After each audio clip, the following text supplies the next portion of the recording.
ஒரு மாசம் காலை உணவா சாப்பிட்டுட்டு இருக்கோம். ஆனா ஒரு மாசமா சாப்பிட்டு ஃபுல்லா ஆஸ்பத்திரி தான் செலவு பண்ணிட்டு இருக்கோம்.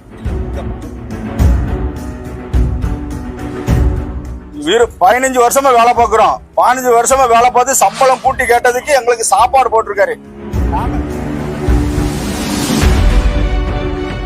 3 நாளா இதே சாப்பாடு தான். இந்த பொங்கல் இது ஒரு உப்புமா.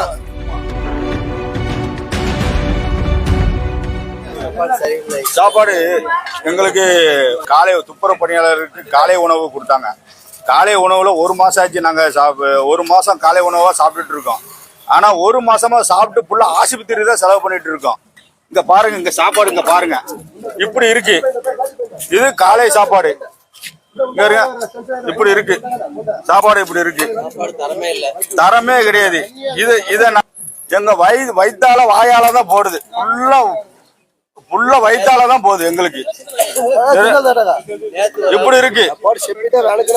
இந்த சாப்பாடை போட்டு எங்களை கொல்ல பாக்காங்க. நாங்க சாப்பாடுக்கு வரல, எங்களுக்கு சம்பளம் கூட்டி கொடுங்கன்னு வரோம். 540 ரூபா சம்பளம் எங்களுக்கு கொடுக்காங்க. எங்களுக்கு சம்பளம் 700 ரூபா 800 ரூபா கொடுங்கன்ட்டு நாங்க கேக்குறோம்.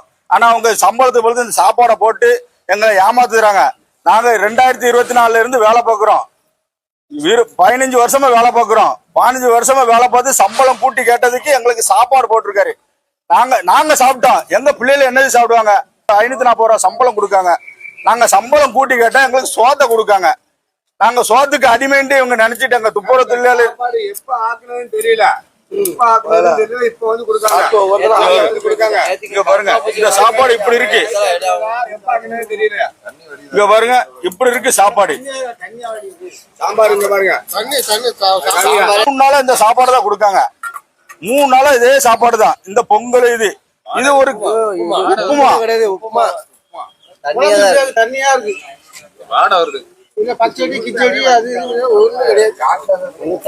சாப்பாடுக்கு 100 ரூபா தான். இந்த சாப்பாடு பொழுது எங்களுக்கு இந்த சாப்பாடு கொடுக்க பொழுது எங்களுக்கு சம்பளமா கொடுத்தா எங்க பொண்டாட்டி பிள்ளைகளே நல்லா நாங்க படிக்க வச்சிருப்போம், நல்லா சாப்பாடு சாப்பிட்டு இருப்போம். ஆனா வேலை பெர்மனன்ட் வேலை கேட்டானா இவங்களுக்கு சாப்பாடு தான் கொடுக்காங்க, வேலை தர மாட்டாங்க.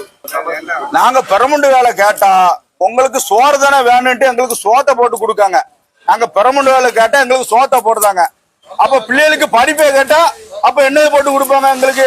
எங்க பிள்ளைகளுக்கு துப்புரவு பணியாளர் குழந்தைகளுக்கு படிப்பை கொடுங்க அப்படின்னா பிரியாணி சோறு போட்டு இந்த உங்க பள்ளியில படிக்க வேண்டாம், பிரியாணி சோறு சாப்பிடுங்க சரியா வந்துருவாங்க அப்படின்ட்டு சோத்தை போட்டு எங்களை ஏமாத்துறாங்க இந்த அரசாங்கம்.